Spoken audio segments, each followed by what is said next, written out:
पक्षियों ने जंगल में अपने स्टॉल लगाए हुए थे। किसी ने सब्जियों का तो किसी ने फलों का, किसी ने कपड़ों का तो किसी ने कॉटन कैंडी और आइसक्रीम का स्टॉल लगाया हुआ था। काफी पक्षी खरीदने आ रहे थे। कालू जी, मैं सोच रही हूँ कि इस बार ईद पर दावत रखूं और अपनी अमीरी दिखाऊं सबको। गौरी, ये ख्याल तो बहुत अच्छा है, मगर क्या तुम सच में ऐसा करना चाहती हो? कालू जी, चाहती तो मैं बिल्कुल भी नहीं हूँ किसी को मुफ्त में खाना खिलाना, मगर अमीरी दिखाने के लिए ऐसा करना पड़ता है। गौरी, हम बाजार से मिठाइयाँ और बाकी का सामान खरीद कर ले आते हैं। हाँ कालू जी, मैं पैसे ले आती हूँ, बाकी का सामान बाद में ले आएंगे। फिर वो दोनों आपस में बातें करते हुए वहाँ से चले जाते हैं। जग्गू दावत की बात सुनकर बहुत ज्यादा खुश होता है। फिर जग्गू अपने दोस्तों को दावत की बात बताने के लिए चला जाता है और जाकर बोलता है, दोस्तों, इस बार मेरे मम्मी पापा ईद पर दावत रखने वाले हैं।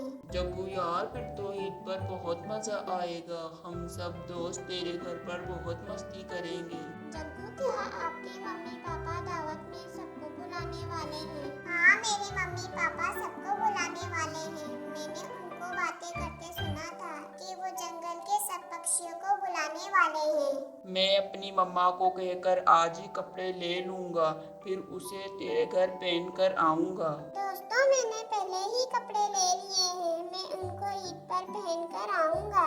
कुकू, आप क्या पहनने वाले हो? मैं भी अपनी मम्मा को बोलूँगा, वो भी हमारे लिए कपड़े ले आएंगी। चलो ठीक है दोस्तों, अब मैं चलता हूँ, मैंने घर जाकर ईद की तैयारियाँ भी करनी है। फिर जग्गू ऐसे कहकर वहाँ से चला जाता है और उसके बाकी के दोस्त भी अपने घर चले जाते हैं। चिड़िया का बेटा घर आकर बोलता है, मम्मा, जग्गू के घर ईद की दावत है, मेरे सब दोस्त नए कपड़े खरीदने वाले हैं, तो आप हम सब बहन भाइयों को भी नए कपड़े दिलवा दें। आप चिंता ना करें, मैं आप सभी के लिए नए कपड़े ले आऊंगी। सभी बच्चे ये बात सुनकर बहुत खुश होते हैं। फिर रानो चिड़िया सुनार की दुकान पर जाती है और बोलती है, कबूतर भाई, आप ये अंगूठी गिरवी रख लें और मुझे 2500 रुपया उधार दे दें। रानो बहन, आपको मैं उधार दे दूंगा, मगर आपको ऐसी क्या जरूरत पड़ गई जिसकी वजह से आपको इतनी अच्छी और पुरानी अंगूठी गिरवी रखवानी पड़ रही है? कबूतर भाई, ये अंगूठी मेरी माँ ने मुझे मेरी शादी पर दी थी। मैंने मेरे बच्चों के लिए ईद के कपड़े खरीदने हैं, जिसकी वजह से मुझे ये अंगूठी गिरवी रखवानी पड़ रही है। मैंने कभी भी अपने बच्चों को एक साथ नए कपड़े नहीं दिलवाए हैं और अब मैं अपने बच्चों को एक साथ नए कपड़े दिलवाना चाहती हूँ।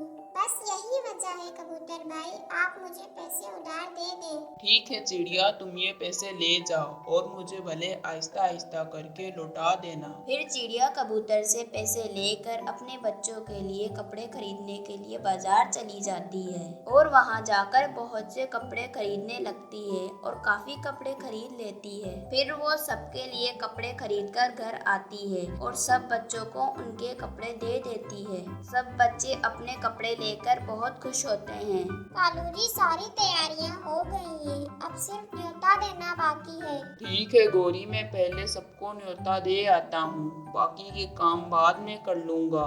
कालू जी, ये मैंने लिस्ट बना ली है, मैंने जिन पक्षियों का नाम लिखा है बस उन्हीं को न्योता देकर आना। ठीक है गौरी, मुझे पता है तुमने सब पक्षियों का नाम लिखा होगा। फिर कालू गौरी की बनाई हुई लिस्ट लेकर सब पक्षियों को न्योता देने चला जाता है। फिर वो सबसे पहले कबूतर के घर जाता है और बोलता है, कबूतर, कल तुम अपने घर पर खाना ना बनाना। ये क्या कह रहे हो कालू, मैं ईद के दिन भूखा क्यों मरूं? नहीं कबूतर, पहले तुम मेरी पूरी बात तो सुन लो। कल हमने ईद की दावत रखी है, बस उसी का न्योता देने आया हूँ। तो ठीक है कालू, कल मैं आपके घर आ जाऊंगा। सिर्फ तुम ही नहीं आना, अपने बच्चे और अपनी पत्नी को भी लेकर आना। ठीक है कालू, मैं उनको भी लेकर आऊंगा। फिर वो कबूतर के घर से होकर चील के हॉस्पिटल में जाता है और जाकर बोलता है, डॉक्टर चील, आपके लिए एक न्योता है। कल हमारे घर ईद की दावत है, तो कल आप हमारे घर घर आ जाना। ठीक है कालू, मैं कल तुम्हारे घर आ जाऊंगी। शुक्र है मिठू तुम यहाँ पर मिल गए।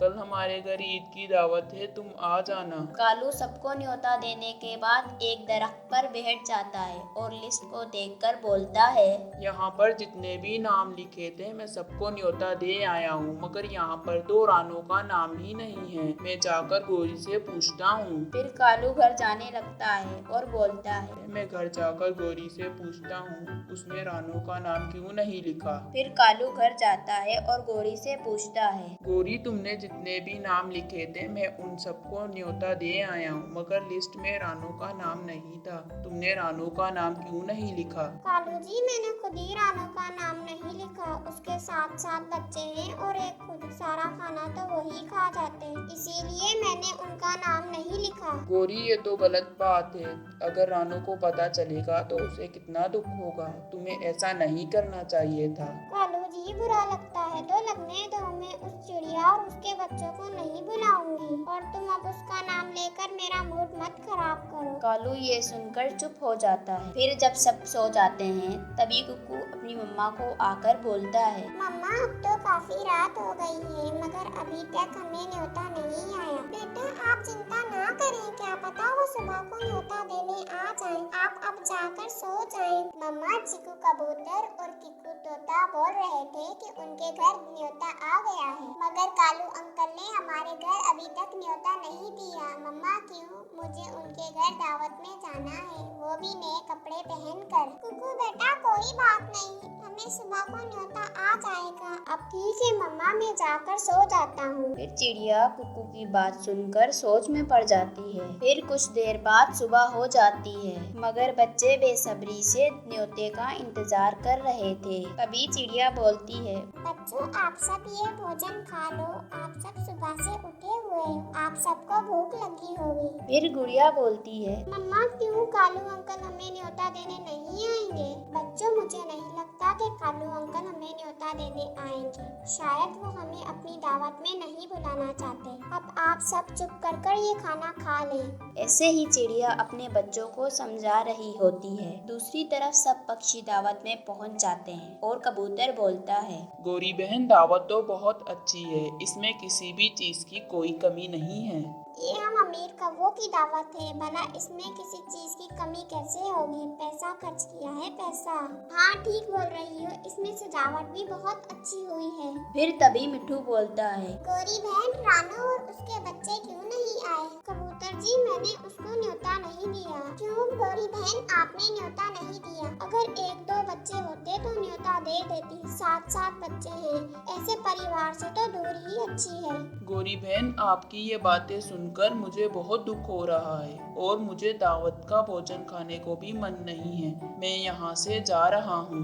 कबूतर रुको, मैं भी आपके साथ चलता हूँ, कहीं इनका खाना खत्म ही ना हो जाए। फिर तभी चील बोलती है। रुको मैं भी आप लोगों के साथ चलती हूँ। फिर कुछ देर बाद सभी पक्षी अपने घर चले जाते हैं और कालू गोरी को बोलता है। गोरी मुझे तुम्हारी ये बात बिल्कुल अच्छी नहीं लगी, तुमने रानों को दावत में नहीं बुलाया, अब ये सारा खाना तुम ही खा लो।